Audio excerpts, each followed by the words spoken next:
Sesudah itu, Yesus berjalan keliling Galilea, sebab ia tidak mau tetap tinggal di Yudea, karena di sana orang-orang Yahudi berusaha untuk membunuhnya. Ketika itu sudah dekat hari raya orang Yahudi, yaitu hari raya Pondok Daun. Maka kata saudara-saudara Yesus kepadanya, "Berangkatlah dari sini dan pergi ke Yudea, supaya murid-muridmu juga melihat perbuatan-perbuatan yang engkau lakukan. Sebab tidak seorang pun berbuat sesuatu di tempat tersembunyi jika ia mau diakui di muka umum. Jikalau engkau berbuat hal-hal yang demikian, tampakkanlah dirimu kepada dunia."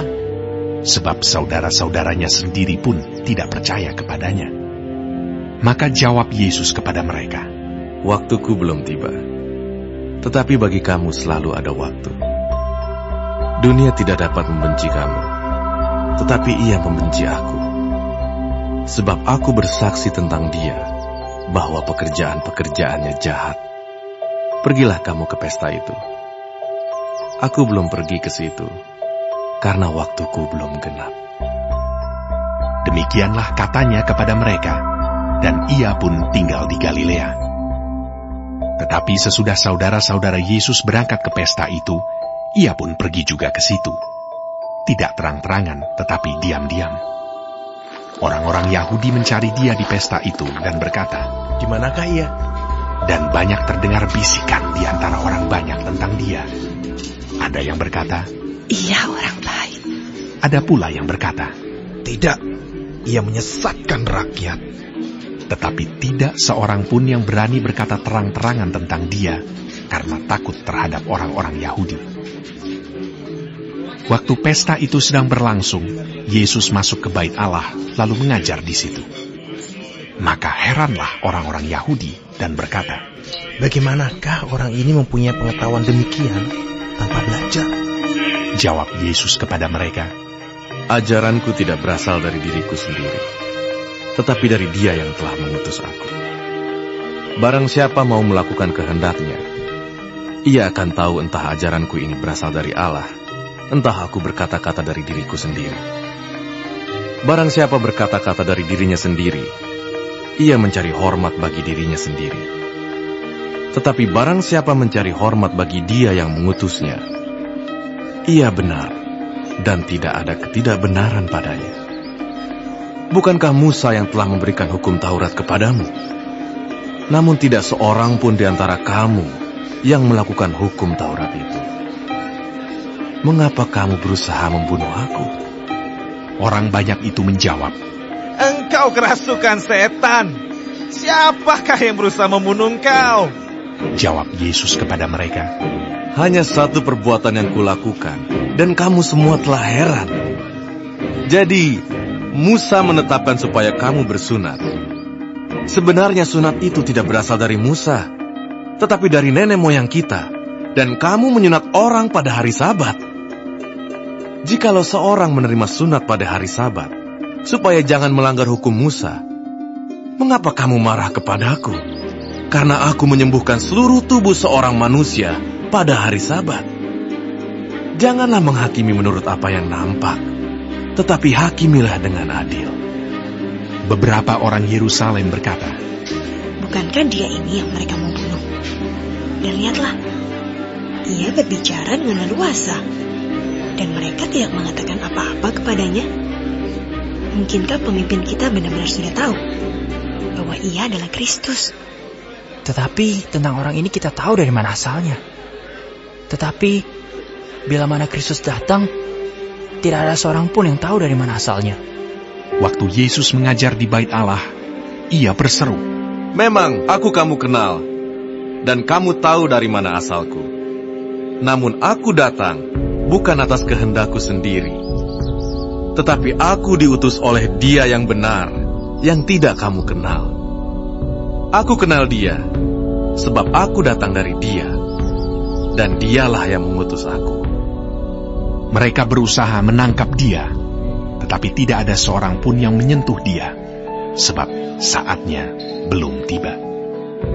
Tetapi di antara orang banyak itu ada banyak yang percaya kepadanya, dan mereka berkata, "Apabila Kristus datang, Mungkinkah ia akan mengadakan lebih banyak mujizat daripada yang telah diadakan oleh dia ini?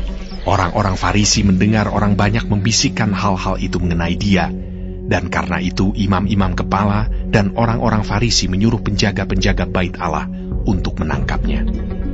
Maka kata Yesus, "Tinggal sedikit waktu saja aku ada bersama kamu, dan sesudah itu aku akan pergi kepada Dia yang telah mengutus aku. Kamu akan mencari aku, tetapi tidak akan bertemu dengan aku, sebab kamu tidak dapat datang ke tempat di mana aku berada."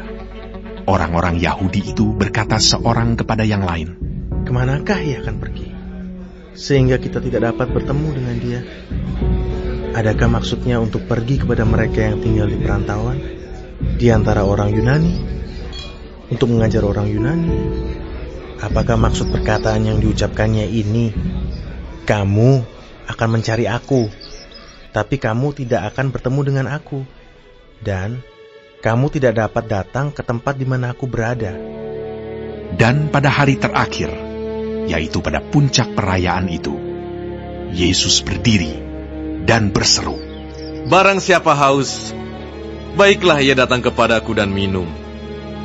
Barang siapa percaya kepadaku, seperti yang dikatakan oleh kitab suci, dari dalam hatinya akan mengalir aliran-aliran air hidup." Yang dimaksudkannya ialah roh yang akan diterima oleh mereka yang percaya kepadanya. Sebab roh itu belum datang, karena Yesus belum dimuliakan.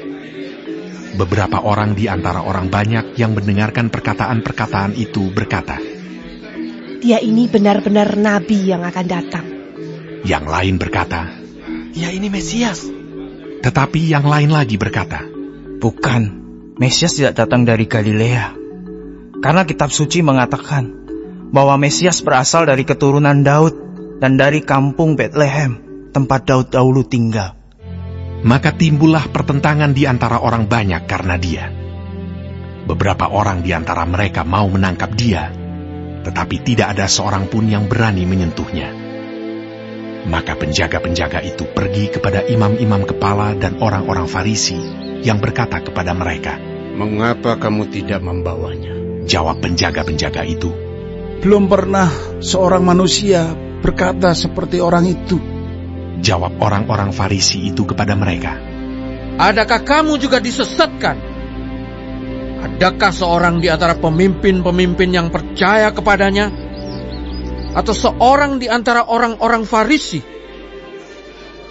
Tetapi orang banyak ini yang tidak mengenal hukum Taurat, terkutuklah mereka."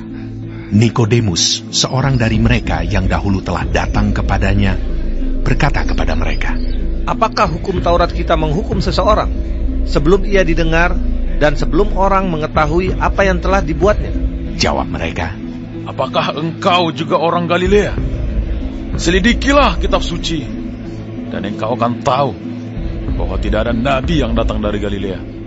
Lalu mereka pulang, masing-masing ke rumahnya. Orang fasik diseret oleh penganiayaan mereka karena mereka menolak melakukan keadilan. Berliku-liku jalan si penipu, tetapi orang yang jujur lurus perbuatannya. Lebih baik tinggal pada sudut sotoh rumah daripada diam serumah dengan perempuan yang suka bertengkar.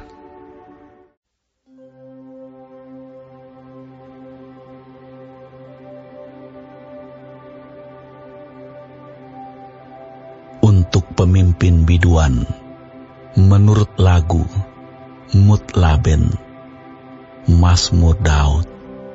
Aku mau bersyukur kepada Tuhan dengan segenap hatiku. Aku mau menceritakan segala perbuatan-Mu yang ajaib. Aku mau bersukacita dan bersukaria karena Engkau. Bermazmur bagi nama-Mu, ya Maha Tinggi. Sebab musuhku mundur, tersandung jatuh, dan binasa di hadapan-Mu. sebab Engkau membela perkaraku dan hakku. Sebagai hakim yang adil, Engkau duduk di atas takhta. Engkau telah menghardik bangsa-bangsa, telah membinasakan orang-orang fasik. Nama mereka telah Kau hapuskan untuk seterusnya dan selama-lamanya. Musuh telah habis binasa, menjadi timbunan puing senantiasa. Kota-kota telah Kau runtuhkan, lenyaplah ingatan kepadanya. Tetapi Tuhan bersemayam untuk selama-lamanya. Tahtanya didirikannya untuk menjalankan penghakiman. Dialah yang menghakimi dunia dengan keadilan dan mengadili bangsa-bangsa dengan kebenaran. Demikianlah Tuhan adalah tempat perlindungan bagi orang yang terinjak. Tempat perlindungan pada waktu kesesakan. Orang yang mengenal nama-Mu percaya kepadamu, sebab tidak Kau tinggalkan orang yang mencari Engkau, ya Tuhan. Bermasmurlah bagi Tuhan yang bersemayam di Sion. Beritakanlah perbuatannya di antara bangsa-bangsa. Sebab Dia yang membalas penumpahan darah. Ingat kepada orang yang tertindas. Teriak mereka, tidaklah dilupakannya. Kasihanilah aku, ya Tuhan. Lihatlah sengsaraku. Disebabkan oleh orang-orang yang membenci aku. Ya Engkau yang mengangkat aku dari pintu gerbang maut.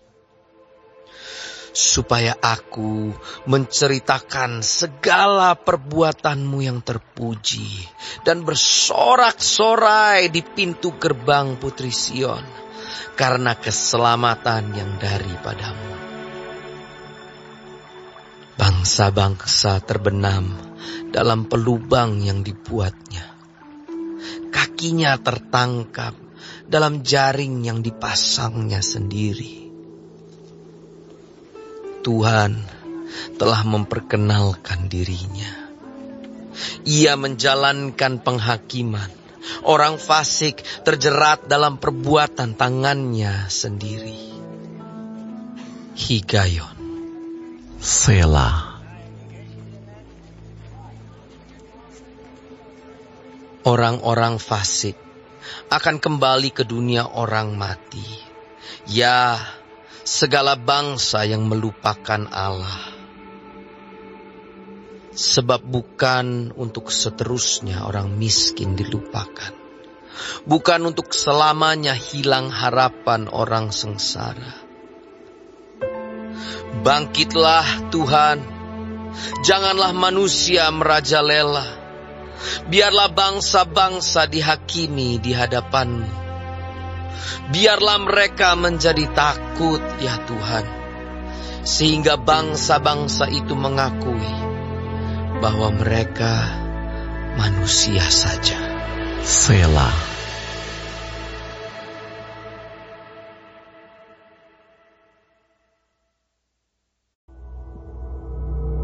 Orang Filistin mengumpulkan tentaranya untuk berperang. Mereka berkumpul di Soko yang di tanah Yehuda dan berkemah antara Soko dan Azeka di Efes Damim. Saul dan orang-orang Israel juga berkumpul dan berkemah di lembah Tarbantin. Mereka mengatur barisan perangnya berhadapan dengan orang Filistin. Orang Filistin berdiri di bukit sebelah sini, dan orang Israel berdiri di bukit sebelah sana, dan lembah ada di antara mereka. Lalu tampillah keluar seorang pendekar dari tentara orang Filistin. Namanya Goliat dari Gad. tingginya 6 hasta sejengkal. Ketopong tembaga ada di kepalanya, dan ia memakai baju zirah yang bersisik. Berat baju zirah ini 5.000 shikal tembaga. Dia memakai penutup kaki dari tembaga, dan di bahunya ia memanggul lembing tembaga.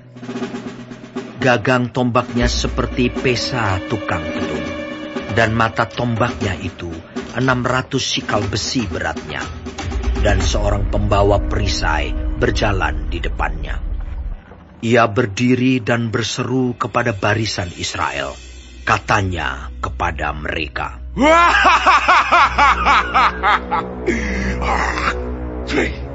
mengapa kamu keluar untuk mengatur barisan perangmu? Bukankah aku seorang Filistin, dan kamu adalah hamba Saul? Pilihlah bagimu seorang, dan biarlah ia turun mendapatkan daku. Jika ia dapat berperang melawan aku dan mengalahkan aku, maka kami akan menjadi hambamu. Tetapi jika aku dapat mengungguli dia dan mengalahkannya, maka kamu akan menjadi hamba kami dan takluk kepada kami. Pula kata orang Filistin itu,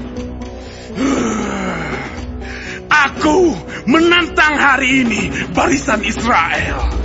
Berikanlah kepadaku seorang, supaya kami berperang seorang lawan seorang. Ketika Saul dan segenap orang Israel mendengar perkataan orang Filistin itu, maka cemaslah hati mereka dan sangat ketakutan. Daud adalah anak seorang dari Efrata, dari Betlehem Yehuda, yang bernama Isai. Isai mempunyai 8 anak laki-laki.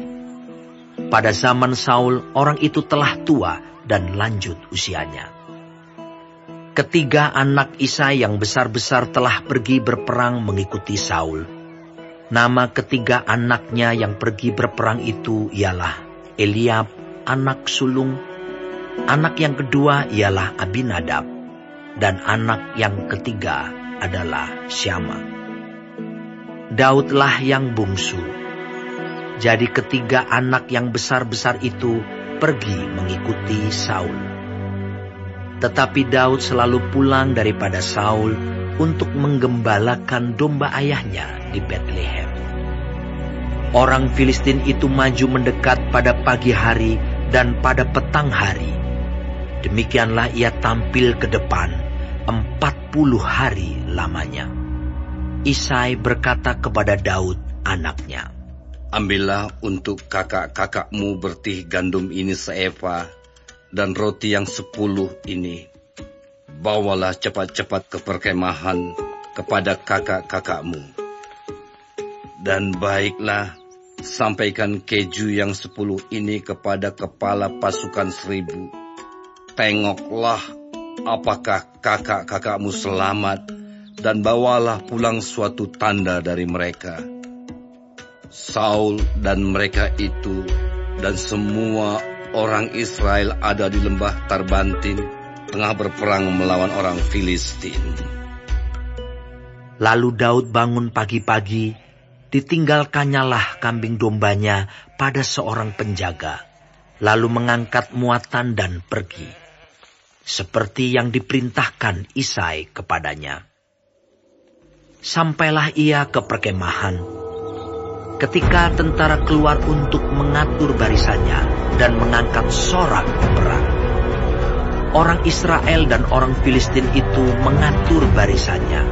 Barisan berhadapan dengan barisan. Lalu Daud menurunkan barang-barangnya dan meninggalkannya di tangan penjaga barang-barang tentara. Berlari-larilah Daud ke tempat barisan. Sesampai di sana, bertanyalah ia kepada kakak-kakaknya, apakah mereka selamat. Sedang ia berbicara dengan mereka, tampillah maju pendekar itu. Namanya Goliat, orang Filistin dari Gat. dari barisan orang Filistin. Ia mengucapkan kata-kata yang tadi juga, dan Daud mendengarnya. Ketika semua orang Israel melihat orang itu, larilah mereka daripadanya dengan sangat ketakutan. Berkatalah orang-orang Israel itu, "Sudahkah kamu lihat orang yang maju itu? Sesungguhnya ia maju untuk mencemoohkan orang Israel. Orang yang mengalahkan dia akan dianugerahi raja kekayaan yang besar. Raja akan memberikan anaknya yang perempuan kepadanya, dan kaum keluarganya akan dibebaskannya dari pajak di Israel." Lalu berkatalah Daud kepada orang-orang yang berdiri di dekatnya, "Apakah yang akan dilakukan kepada orang yang mengalahkan orang Filistin itu dan yang menghindarkan cemooh dari Israel? Siapakah orang Filistin yang tak bersunat ini, sampai ia berani mencemoohkan barisan daripada Allah yang hidup?"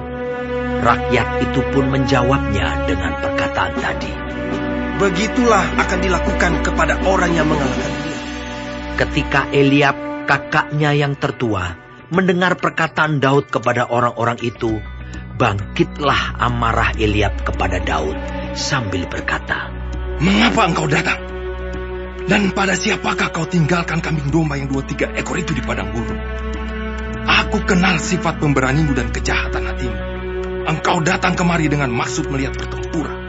Tetapi jawab Daud, "Apa yang telah kuperbuat? Hanya bertanya saja."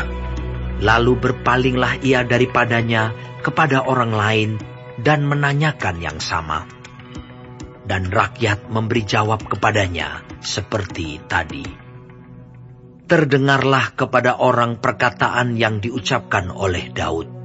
Lalu diberitahukanlah kepada Saul, dan Saul menyuruh memanggil dia. Berkatalah Daud kepada Saul, "Janganlah seseorang menjadi tawar hati karena dia. Hambamu ini akan pergi melawan orang Filistin itu." Tetapi Saul berkata kepada Daud, "Tidak mungkin engkau dapat menghadapi orang Filistin itu untuk melawan dia, sebab engkau masih muda, sedang dia sejak dari masa mudanya telah menjadi prajurit." Tetapi Daud berkata kepada Saul, "Hambamu ini biasa menggembalakan kambing domba ayahnya. Apabila datang singa atau beruang yang menerkam seekor domba dari kawanannya, maka aku mengejarnya, menghajarnya, dan melepaskan domba itu dari mulutnya. Kemudian, apabila ia berdiri menyerang aku, maka aku menangkap janggutnya, lalu menghajarnya dan membunuhnya. Baik singa maupun beruang telah dihajar oleh hambamu ini, dan orang Filistin yang tidak bersunat itu, ia akan sama seperti salah satu daripada binatang itu, karena ia telah mencemooh barisan daripada Allah yang hidup." Pula kata Daud, "Tuhan yang telah melepaskan aku dari cakar singa dan dari cakar beruang, Dia juga akan melepaskan aku dari tangan orang Filistin itu." Kata Saul kepada Daud, "Pergilah, Tuhan menyertai engkau." Lalu Saul mengenakan baju perangnya kepada Daud. Ditaruhnya ketopong tembaga di kepalanya, dan dikenakannya baju zirah kepadanya. Lalu Daud mengikatkan pedangnya di luar baju perangnya. Kemudian ia berikhtiar berjalan, sebab belum pernah dicobanya. Maka berkatalah Daud kepada Saul, "Aku tidak dapat berjalan dengan memakai ini, sebab belum pernah aku mencobanya." Kemudian ia menanggalkannya. Lalu Daud mengambil tongkatnya di tangannya. Dipilihnya dari dasar sungai 5 batu yang licin, dan ditaruhnya dalam kantung gembala yang dibawanya, yakni tempat batu-batu. Sedang umbannya dipegangnya di tangannya. Demikianlah ia mendekati orang Filistin itu. Orang Filistin itu kian dekat menghampiri Daud, dan di depannya orang yang membawa perisainya. Ketika orang Filistin itu menunjukkan pandangnya ke arah Daud, serta melihat dia, dihinanya Daud itu karena ia masih muda, kemerah-merahan dan elok parasnya. Orang Filistin itu berkata kepada Daud, Anjingkah aku? Maka engkau mendatangi aku dengan tongkat. Lalu demi para allahnya, orang Filistin itu mengutuki Daud. Pula orang Filistin itu berkata kepada Daud, hadapilah aku, maka aku akan memberikan dagingmu kepada burung-burung di udara dan kepada binatang-binatang di padang. Tetapi Daud berkata kepada orang Filistin itu, engkau mendatangi aku dengan pedang dan tombak dan lembing, tetapi aku mendatangi engkau dengan nama Tuhan semesta alam, Allah segala barisan Israel yang kau tantang itu. Hari ini juga Tuhan akan menyerahkan engkau ke dalam tanganku, dan aku akan mengalahkan engkau dan memenggal kepalamu dari tubuhmu. Hari ini juga aku akan memberikan mayatmu dan mayat tentara orang Filistin kepada burung-burung di udara dan kepada binatang-binatang liar, supaya seluruh bumi tahu bahwa Israel mempunyai Allah, dan supaya segenap jemaah ini tahu bahwa Tuhan menyelamatkan bukan dengan pedang dan bukan dengan lembing. Sebab di tangan Tuhanlah pertempuran, dan Ia pun menyerahkan kamu ke dalam tangan kami. Ketika orang Filistin itu bergerak maju untuk menemui Daud, maka segeralah Daud berlari ke barisan musuh untuk menemui orang Filistin itu. Lalu Daud memasukkan tangannya ke dalam kantungnya, diambilnyalah sebuah batu dari dalamnya, diumbannya, maka kenalah dahi orang Filistin itu, sehingga batu itu terbenam ke dalam dahinya, dan terjerumuslah ia dengan mukanya ke tanah. Demikianlah Daud mengalahkan orang Filistin itu dengan umban dan batu. Ia mengalahkan orang Filistin itu dan membunuhnya tanpa pedang di tangan. Daud berlari mendapatkan orang Filistin itu, lalu berdiri di sebelahnya. Diambilnyalah pedangnya, dihunusnya dari sarungnya, lalu menghabisi dia. Dipancungnyalah kepalanya dengan pedang itu. Ketika orang-orang Filistin melihat bahwa pahlawan mereka telah mati, maka larilah mereka. Maka bangkitlah orang-orang Israel dan Yehuda.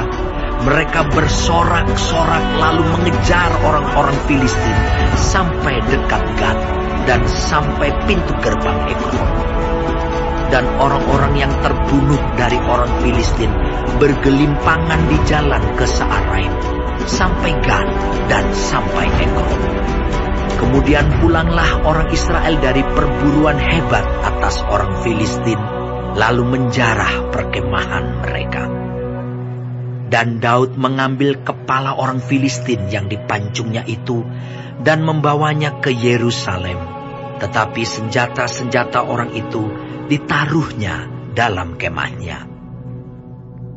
Ketika Saul melihat Daud pergi menemui orang Filistin itu, berkatalah ia kepada Abner, panglima tentaranya, anak siapakah orang muda itu, Abner? Jawab Abner, demi Tuanku hidup, ya Raja, sesungguhnya aku tidak tahu. Kemudian Raja berkata, tanyakanlah, anak siapakah orang muda itu? Ketika Daud kembali sesudah mengalahkan orang Filistin itu, maka Abner memanggilnya dan membawanya menghadap Saul. Sedang kepala orang Filistin itu masih ada di tangannya. Kata Saul kepadanya, anak siapakah engkau, ya orang muda? Jawab Daud, anak hamba tuanku, Isai, orang Betlehem itu. Kata imam besar, benarkah demikian? Jawab Stefanus, hai saudara-saudara dan bapak-bapak, dengarkanlah. Allah yang maha mulia telah menampakkan dirinya kepada bapa leluhur kita Abraham ketika ia masih di Mesopotamia sebelum ia menetap di Haran, dan berfirman kepadanya, keluarlah dari negerimu dan dari sanak saudaramu dan pergilah ke negeri yang akan kutunjukkan kepadamu. Maka keluarlah ia dari negeri orang Kasdim, lalu menetap di Haran. Dan setelah ayahnya meninggal, Allah menyuruh dia pindah dari situ ke tanah ini, tempat kamu diam sekarang. Dan di situ Allah tidak memberikan milik pusaka kepadanya, bahkan setapak tanah pun tidak. Tetapi ia berjanji akan memberikan tanah itu kepadanya, menjadi kepunyaannya dan kepunyaan keturunannya, walaupun pada waktu itu ia tidak mempunyai anak. Beginilah firman Allah, yaitu bahwa keturunannya akan menjadi pendatang di negeri asing, dan bahwa mereka akan diperbudak dan dianiaya 400 tahun lamanya. Tetapi bangsa yang akan memperbudak mereka itu akan kuhukum, firman Allah. Dan sesudah itu mereka akan keluar dari situ dan beribadah kepadaku di tempat ini. Lalu Allah memberikan kepadanya perjanjian sunat. Dan demikianlah Abraham memperanakan Ishak, lalu menyunatkannya pada hari yang ke-8. Dan Ishak memperanakan Yakub, dan Yakub memperanakan ke-12 bapa leluhur kita. Karena iri hati, bapa-bapa leluhur kita menjual Yusuf ke tanah Mesir. Tetapi Allah menyertai dia dan melepaskannya dari segala penindasan, serta menganugerahkan kepadanya kasih karunia dan hikmat ketika ia menghadap Firaun, raja Mesir. Firaun mengangkatnya menjadi kuasa atas tanah Mesir dan atas seluruh istananya. Maka datanglah bahaya kelaparan menimpa seluruh tanah Mesir dan tanah Kanaan, serta penderitaan yang besar, sehingga nenek moyang kita tidak mendapat makanan. Tetapi ketika Yakub mendengar bahwa di tanah Mesir ada gandum, ia menyuruh nenek moyang kita ke sana. Itulah kunjungan mereka yang pertama. Pada kunjungan mereka yang kedua, Yusuf memperkenalkan dirinya kepada saudara-saudaranya. Lalu ketahuanlah asal-usul Yusuf kepada Firaun. Kemudian Yusuf menyuruh menjemput Yakub, ayahnya, dan semua sanak saudaranya, 75 jiwa banyaknya. Lalu pergilah Yakub ke tanah Mesir. Di situ ia meninggal, ia dan nenek moyang kita. Mayat mereka dipindahkan ke Sikem dan diletakkan di dalam kuburan yang telah dibeli Abraham dengan sejumlah uang perak dari anak-anak Hemor di Sikem. Tetapi makin dekat genapnya janji yang diberikan Allah kepada Abraham, makin bertambah banyaklah bangsa itu di Mesir, sampai bangkit seorang raja lain memerintah tanah Mesir, seorang yang tidak mengenal Yusuf. Raja itu mempergunakan tipu daya terhadap bangsa kita dan menganiaya nenek moyang kita, serta menyuruh membuang bayi mereka, supaya bangsa kita itu jangan berkembang. Pada waktu itulah Musa lahir, dan ia elok di mata Allah. 3 bulan lamanya ia diasuh di rumah ayahnya. Lalu ia dibuang, tetapi putri Firaun memungutnya dan menyuruh mengasuhnya seperti anaknya sendiri. Dan Musa dididik dalam segala hikmat orang Mesir, dan ia berkuasa dalam perkataan dan perbuatannya. Pada waktu ia berumur 40 tahun, timbullah keinginan dalam hatinya untuk mengunjungi saudara-saudaranya, yaitu orang-orang Israel. Ketika itu ia melihat seorang dianiaya oleh seorang Mesir. Lalu ia menolong dan membela orang itu dengan membunuh orang Mesir itu. Pada sangkanya saudara-saudaranya akan mengerti bahwa Allah memakai dia untuk menyelamatkan mereka. Tetapi mereka tidak mengerti. Pada keesokan harinya, ia muncul pula ketika 2 orang Israel sedang berkelahi. Lalu ia berusaha mendamaikan mereka. Katanya, "Saudara-saudara, bukankah kamu ini bersaudara? Mengapakah kamu saling menganiaya? Tetapi orang yang berbuat salah kepada temannya itu menolak Musa dan berkata, siapakah yang mengangkat engkau menjadi pemimpin dan hakim atas kami? Apakah engkau bermaksud membunuh aku, sama seperti kemarin engkau membunuh orang Mesir itu? Mendengar perkataan itu, larilah Musa dan hidup sebagai pendatang di tanah Midian. Di situ, ia memperanakan 2 orang anak laki-laki. Dan sesudah 40 tahun, tampaklah kepadanya seorang malaikat di padang gurun Gunung Sinai, di dalam nyala api yang keluar dari semak duri. Musa heran tentang penglihatan itu. Dan ketika ia pergi ke situ untuk melihatnya dari dekat, datanglah suara Tuhan kepadanya. Akulah Allah nenek moyangmu, Allah Abraham, Ishak dan Yakub. Maka gemetarlah Musa, dan ia tidak berani lagi melihatnya. Lalu firman Allah kepadanya, tanggalkanlah kasutmu dari kakimu, sebab tempat di mana engkau berdiri itu adalah tanah yang kudus. Aku telah memperhatikan dengan sungguh kesengsaraan umatku di tanah Mesir, dan aku telah mendengar keluh kesah mereka, dan aku telah turun untuk melepaskan mereka. Karena itu, marilah, engkau akan kuutus ke tanah Mesir. Musa ini yang telah mereka tolak dengan mengatakan, siapakah yang mengangkat engkau menjadi pemimpin dan hakim?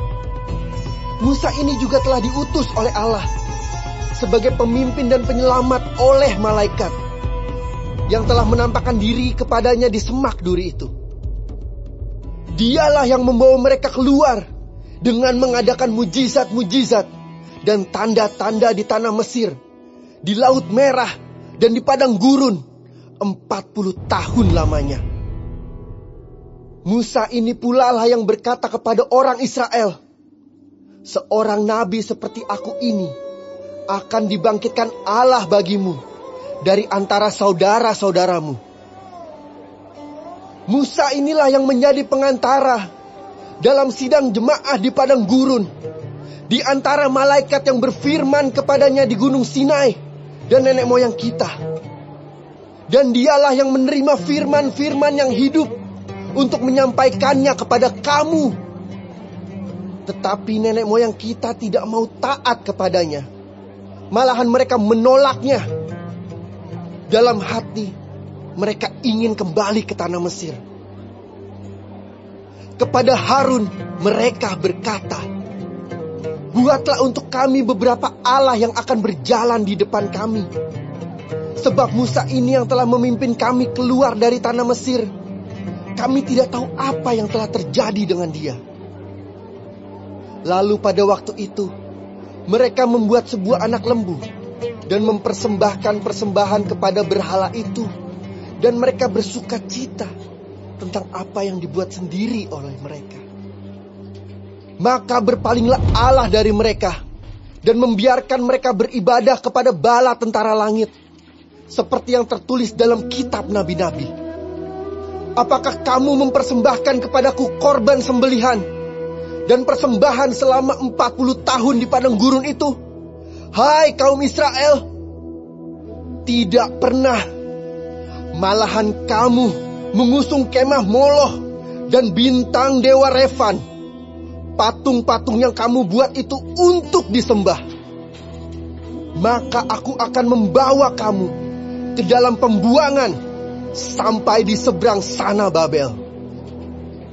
Kemah kesaksian ada pada nenek moyang kita di padang gurun, seperti yang diperintahkan Allah kepada Musa untuk membuatnya menurut contoh yang telah dilihatnya. Kemah itu yang diterima nenek moyang kita, dan yang dengan pimpinan Yosua dibawa masuk ke tanah ini, yaitu waktu tanah ini direbut dari bangsa-bangsa lain yang dihalau Allah dari depan nenek moyang kita.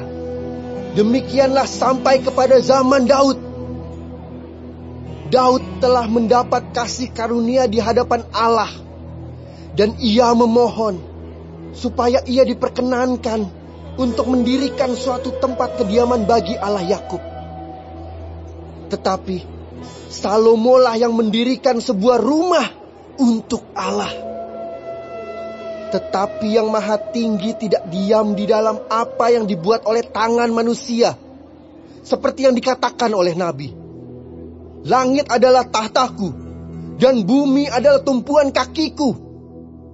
Rumah apakah yang akan kamu dirikan bagiku? Demikian firman Tuhan. Tempat apakah yang akan menjadi perhentianku? Bukankah tanganku sendiri yang membuat semuanya ini? Hai orang-orang yang keras kepala dan yang tidak bersunat hati dan telinga, kamu selalu menentang Roh Kudus, sama seperti nenek moyangmu, demikian juga kamu. Siapakah dari nabi-nabi yang tidak dianiaya oleh nenek moyangmu? Bahkan mereka membunuh orang-orang yang lebih dahulu memberitakan tentang kedatangan orang benar, yang sekarang telah kamu hianati dan kamu bunuh. Kamu telah menerima hukum Taurat yang disampaikan oleh malaikat-malaikat, akan tetapi kamu tidak menurutinya. Ketika anggota-anggota Mahkamah Agama itu mendengar semuanya itu, sangat tertusuk hati mereka. Maka mereka menyambutnya dengan gertakan gigi. Tetapi Stefanus yang penuh dengan Roh Kudus menatap ke langit, lalu melihat kemuliaan Allah dan Yesus berdiri di sebelah kanan Allah. Lalu katanya, sungguh aku melihat langit terbuka dan Anak Manusia berdiri di sebelah kanan Allah. Maka teriaklah mereka, dan sambil menutup telinga serentak menyerbu dia. Mereka menyeret dia keluar kota, lalu melemparinya. Dan saksi-saksi meletakkan jubah mereka di depan kaki seorang muda yang bernama Saulus. Sedang mereka melemparinya, Stefanus berdoa. Katanya, ya Tuhan Yesus, terimalah rohku. Sambil berlutut, ia berseru dengan suara nyaring, Tuhan, janganlah tanggungkan dosa ini kepada mereka. Dan dengan perkataan itu, meninggallah ia.